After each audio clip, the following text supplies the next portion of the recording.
Somebody Googled the kid who was asking the question as Charlie Kirk got shot. Somebody Googled that kid, and he's talking about, I don't know if you've seen that video, where before the shooting, he was planning or rehearsing, looking shocked. And then when it happened, he did that look. That's what he's talking about. And someone Googled that kid. What? In August, from Israel. What? Keeping with our theme today of Charlie Kirk's suspicious Google searches, there was Ian Carroll put all the Google searches in a timeline. All these Google searches show you the crazy things that people were Googling from Israel and Washington, D.C. and Huntsville, Alabama, which is a major FBI hub, before the assassination. Let's watch how Ian Carroll breaks this down. And so this is where I started to realize that putting all of these searches onto a timeline might tell us something interesting. Because Barron keeps on kind of saying how there's this, they all cluster around this 2-week window, sort of in the middle of July of this year. And what was when happening the most then? Searches happened. When was that? What was happening? So I'm sort of thinking, well, what happened around July 20th? Like, what was happening in Charlie Kirk's life and in TPUSA's life and in Israel's life? And, like, what was happening around that time in July? Do you know what it was? I know. Around this time when all these searches exploded? I know what it was. Any guesses? I have a guess. TPUSA's convention in Florida? Was that what was happening right around these On July 13th of this year, Charlie Kirk was in Florida at the TPUSA event. Okay. Hosting a debate between Dave Smith and Josh Hammer. How'd that where go? Dave Smith made Josh Hammer look like a fucking idiot. Oh, okay. And made the entire pro-Israel cause look ridiculous. And then the next day, on July 14th, Tucker Carlson headlined the main stage for the closing night of the event. And we know from Tucker's reporting, Candace's reporting, and kind of Dave Smith's reporting too, that a conversation happened backstage before Tucker went out on stage where he said, listen, I know that you get all this shit from donors, and I know that they're all over you, and I normally talk about Israel and about Jeffrey Epstein and all these things, and I'm not going to go hard on it. I don't want to bring more trouble on you. I'm not going to do it. And Charlie said, no, go all the way. Say it all. And Tucker recounted that conversation to us. So that was July 13th and 14th. And there were searches before that. They extend into June and a few in April a little bit. Some searches before that. But then they explode. That very day, the 14th, not even before the event is over, that's when Mikey McCoy gets searched in Israel. Then, that same day, a guy named Richard Rasmussen gets searched in Israel. And who is Richard Rasmussen? Let me reference my other sheet over here. He's one of the surgeons at Timpanogos Regional Hospital. 2 days later, Timpanogos Regional Hospital is searched in D.C. And then, that same day, in D.C., someone is searching for Bo Mason, who is the commissioner of the Utah Department of Public Safety. On the 18th, Stephen Nealman is searched in Israel, then Lee Patterson, then Catherine Nestor, then George Hodgson Zinn. George Zinn was searched in D.C. Whoa. Brian Gill searched in Israel. Robert Patterson searched in Israel. Everybody who had something to do with the assassination was being searched before the assassination. Isn't that weird? From Israel. Lee Trotter searched in Israel. Lossie Center searched in Israel. Lossie Center. You guys don't know any of these names. You've never heard of any of these names. Stephen Nealman, Lee Patterson, Catherine Nestor. Who are they, Ian? Brian Gill, Robert Patterson, Lee Trotter. Who are they? Well, Catherine Nestor is Tyler Robinson's lawyer. And someone was searching for her name in Israel. Not in the UK, not in Australia, not even anywhere around the United States, just in Israel. All these other names, these are all surgeons that work at Timpanogos Regional Hospital. A few of them are involved in the police force in the... And by the way, why would somebody be Googling Timpanogos Hospital? Because that wasn't the closest hospital to where Charlie Kirk even got taken. They should have taken him to a hospital closer that actually had a trauma center, and they should have put him in an ambulance. They didn't do any of that. They took him to a regional hospital that doesn't even have a trauma center. But that was the hospital that they were Googling from Israel. Isn't that weird? Yeah, the answer is yes, that's weird.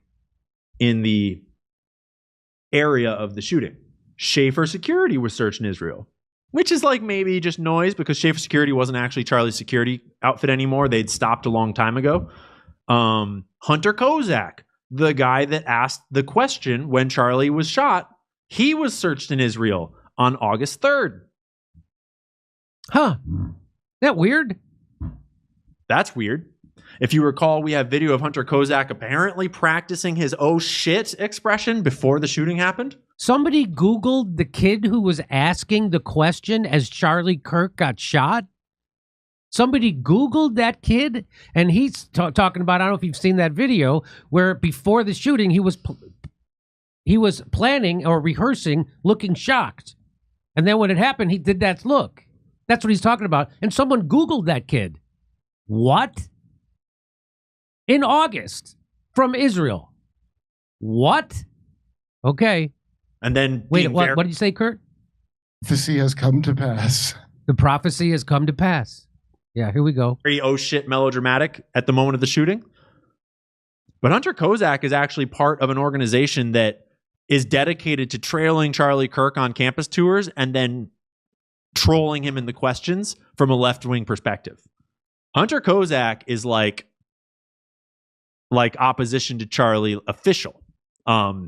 He's very vocal about how he feels about Charlie, and he's part of an organized offensive group to counter Charlie Kirk at the time. Some other interesting stuff about him too, but we don't have time for all of it.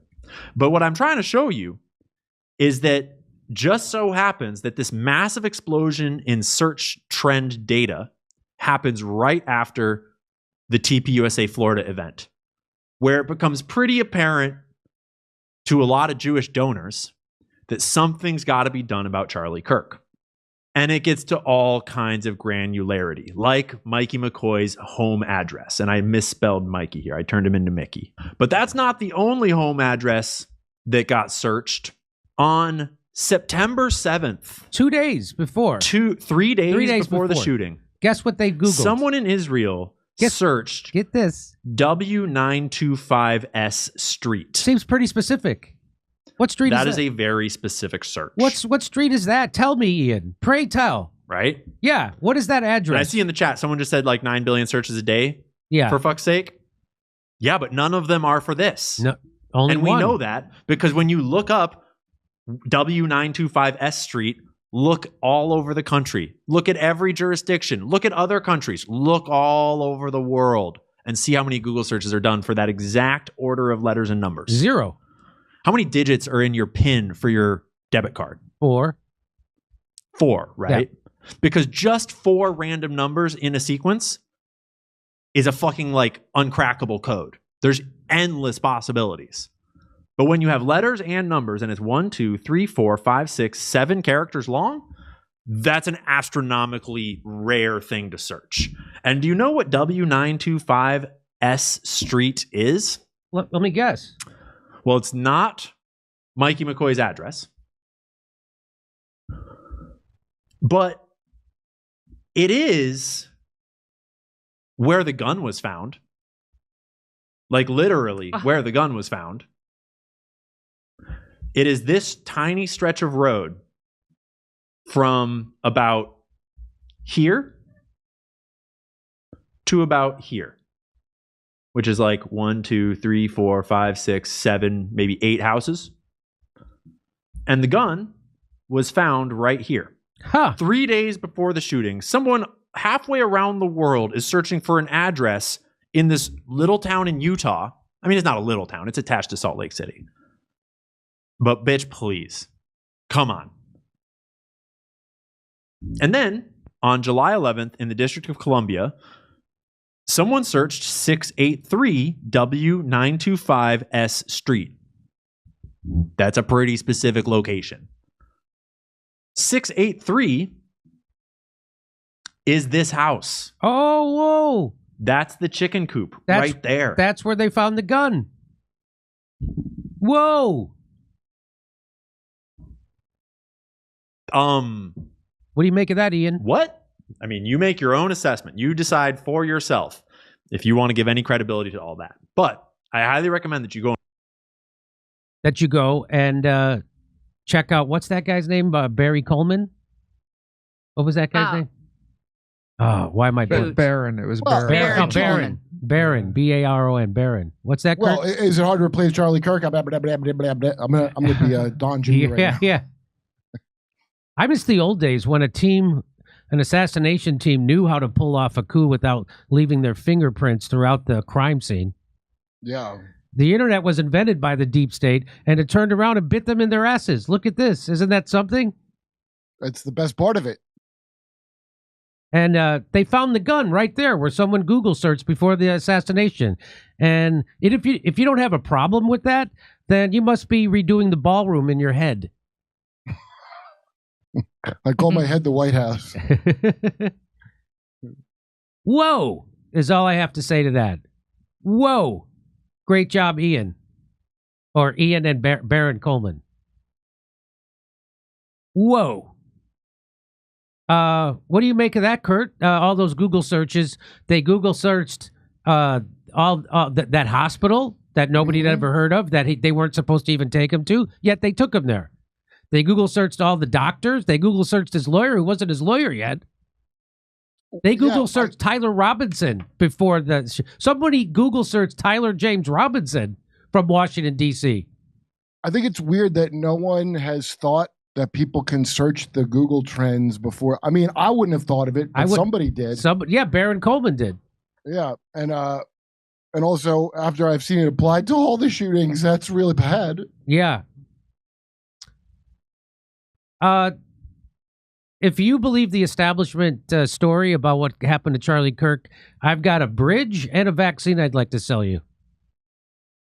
Because you are gullible, but that's what Megyn Kelly will tell you. She believes in every word of it. Megyn Kelly doesn't have any skepticism about the story that's happening, that's being pushed by Kash Patel and the establishment. She believes all of it, and she believes people like Candace Owen. She's going to cut her slack because Candace Owen is sad. She's having a sad. Yeah, she's not saying what you got to think, Jimmy. Yeah. That's for the left. Yeah. To do. Yeah. She's just saying, in good faith, she thinks a furry killed Charlie Kirk and then went to McDonald's for a McFlurry with his manifesto. That's right. And then texted his lover and gave every step of his assassination plot to his lover in a text immediately afterwards. You ever see Dog Day Afternoon? It's all in there. Yeah. Okay. If you'd like to hear me make jokes about this, come see me. I've added second shows in Australia. We'll be in Burbank, California the day after Thanksgiving. That's a Friday. Everybody's off. Flappers Comedy Club in Burbank, California. Then we'll see in Pottstown, Pennsylvania, December 6th.